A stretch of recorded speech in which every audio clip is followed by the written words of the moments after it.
Bom dia a todos. Acabei de recomeçar o vídeo aqui porque eu espirrei, mas hoje, dia 12 de junho de 2024, dia dos namorados. Se você ainda não desejou Feliz Dia dos Namorados, não comprou um presente ou não deu um beijo na sua namorada, faça isso, porque elas ficam ressentidas se você não fizer. Eu faz 32 anos que eu estou namorando e eu continuo namorando. É muito engraçado isso quando chega num lugar e daí você vai se referir a sua mulher e diz, veja um pra minha namorada ali, por favor. O pessoal fica olhando assim e tal, mas é a verdade. Bom, espero que estejam todos bem. Hoje nós vamos falar um pouquinho a respeito de um problema que aflige muita gente que eu conheço e que durante muito tempo fez parte da minha vida e ainda permanece lá, embora eu lide um pouco melhor com isso hoje em dia, mas é o sentimento de rejeição e o sentimento de inadequação.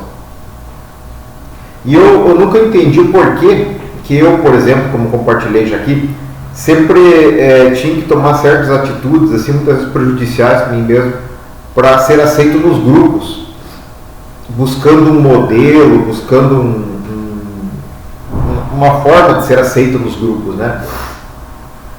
E a maioria das pessoas se mete em confusão por causa disso, e a gente se mete em confusão por causa disso. Eu descobri nos conceitos de psicologia que a gente se auto-sabota, e tem muita gente que eu vejo que vai andando bem num determinado caminho, rumo ao progresso, e quando chega numa determinada fase daquela caminhada, põe tudo a perder, de forma inexplicável. Eu achava que isso era uma coisa espiritual, era um demônio familiar, alguma coisa assim, que podia acontecer. Mas na verdade, além de ser alguma coisa espiritual, ou numa segunda hipótese, ser alguma coisa completamente aleatória, um descaso da pessoa, eu notei isso aí também, um sentimento de autossabotagem. A pessoa não consegue chegar num canto porque ela não acha que tem o direito de ser feliz. E esse sentimento pode brotar na gente desde da concepção, no ventre, as coisas que são faladas, os sentimentos da mãe, como que a gente é tratado, como que a gente é recebido no mundo. E, para falar a verdade, eu acho que espiritualmente falando, o diabo sempre trabalhou mesmo nisso para entrar como uma cunha. Tem muita gente que faz isso, inclusive, quando vê que os outros estão brigando, ele entra assim, se faz de bonzinho para se colocar ali como salvador da pátria, como amigo, não sei o que, com alguma intenção má. Mas o diabo faz muito isso. Então, às vezes as duas pessoas estão em conflito, ele entra ali como uma cunha. E quando ele semeia na pessoa essa dúvida de quem ela é, se ela é adequada ou não é, se ela é aceita ou não é, se os outros são melhores que ela é pior, ele acha um caminho limpo, um campo fértil para ele entrar ali, se instalar e ali tumultuar a vida da pessoa. E a pessoa acaba se sabotando, se botando em situações difíceis e prejudiciais. E na verdade, o que acontece? Se vocês pegarem uma palavra que está lá em Efésios, no capítulo 4, versículos de 11 a 13, ele fala lá que Deus separou uns para apóstolos, outros para profetas, outro para evangelistas, outros para pastores e mestres. Percebam uma coisa, Deus sempre nos tratou de forma individual. Ele tem o tratamento como povo, como igreja, mas Ele trata com a gente individualmente, porque Ele sempre nos amou, né?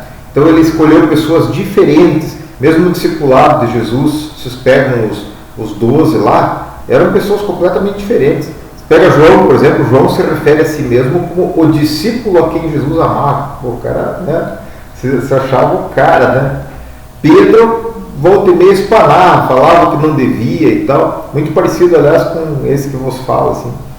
Falava bobagem e tal, às vezes dava uma boa forma.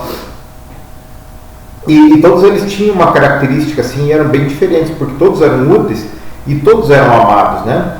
O diabo, quando tentou Jesus no deserto, ele foi nessa parte assim, ele falou assim, se você é o Filho de Deus, né? Então, quando a gente sai dessa condição de filho amado, a gente deixa entrar muito sentimento ruim no coração e a gente passa a vida assim com esses sentimentos poluindo a nossa mente, o nosso coração.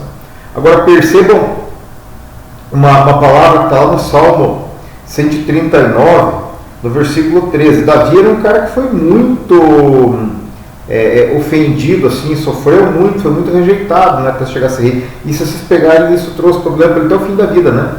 Não sei se vocês lembram, mas Davi, uma das últimas coisas que ele falou foi para Salomão pegar e não deixar um inimigo dele descer a cova em paz, né? Vingança pura. Mas vejam só, diz assim: pois possuíste os meus rins, entreteceste-me no ventre da minha mãe. Então essa noção, assim, pensem que quando você foi gerado, estava formando teus ossinhos lá na barriga da sua mãe, né? Estava tomando forma, Deus estava olhando para você.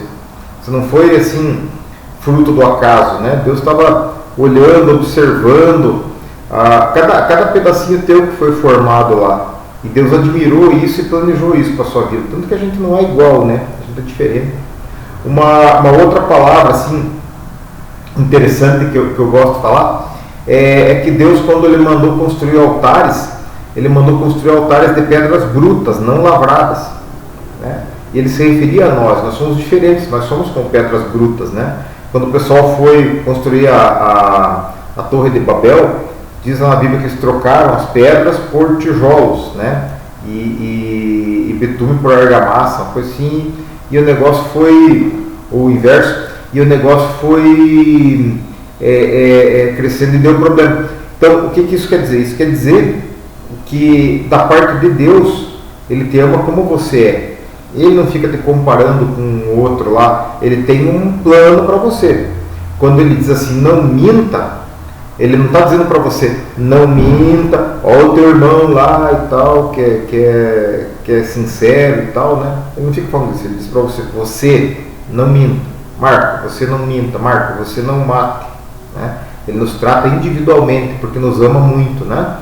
Vejam que palavra poderosa que está aqui no Salmo 27, 10, o mesmo Davi, né? Diz assim: porque quando meu pai e minha mãe me desampararem, o Senhor me recolherá. Em outra palavra, diz assim: é possível que uma mãe esqueça do filho que gerou no seu ventre? Todavia, eu não me esquecerei de ti, ainda que isso aconteça, né? Então o amor de Deus é muito poderoso, e Ele não quer que a gente seja igual a todo mundo. Não interessa se o cara que estudou com você tem um carro melhor que o seu, se o seu primo tem uma casa melhor que a sua, se o seu cunhado tem mais dinheiro que você, ou se o outro conseguiu um melhor emprego, ou se a tua irmã conseguiu isso ou aquilo. Cada um é um, e Deus abençoa a cada um na sua medida, né, e na medida que o nosso coração aguenta, né? Tá? Então eu queria deixar essa palavra para vocês. Quando vocês se sentirem inadequados, indesejados, rejeitados, lembrem-se de Deus. Lembre que um dia, quando você estava lá na barriga da tua mãe, Ele foi desenhando você, né, já planejando cada fiozinho de cabelo teu, o teu DNA, a tua impressão digital, a tua íris, né, teu batimento cardíaco, a tua voz, né? Ele foi planejando tudo isso e Ele sonhou com você. E Ele tem um plano para a tua vida, para a tua vida. E Ele não fica comparando você, Ele quer que você entregue para Ele o teu coração. É isso que Ele deseja para você. E Ele sabe os planos que Ele tem para a tua vida, planos bons, né? Se você se desviar, obviamente, do plano que Deus tem para você, aí você vai conseguir uma coisa aleatória que a gente não sabe o que vai dar. Mas se você estiver nos caminhos dEle, aí você vai chegar no plano que Ele tem para você. E essa é a confiança que a gente tem que ter nesse Deus que nos ama mais do que nossas mães, nossos pais biológicos, nesse Deus que viu a gente se formando lá no ventre da nossa mãe, quando aqueles hormônios estavam ali sendo misturados ali, e aquela coisa começou a formar ali ossos e juntas e medulas e cabelinho e não sei o que lá. Então esse Deus nos ama do jeito que a gente é, e nós devemos confiar nisso a cada dia, porque Ele sabe o que é melhor para nós. Ele tem um plano para a minha vida e para a sua vida, e cabe a nós ficarmos atentos e agirmos de forma a permitir que esse plano aconteça conforme Deus estabeleceu. Eu estou tentando, e é por aí. Espero que você tente também, porque Ele te ama muito do jeito que você é. Deus te abençoe, tenha um excelente dia.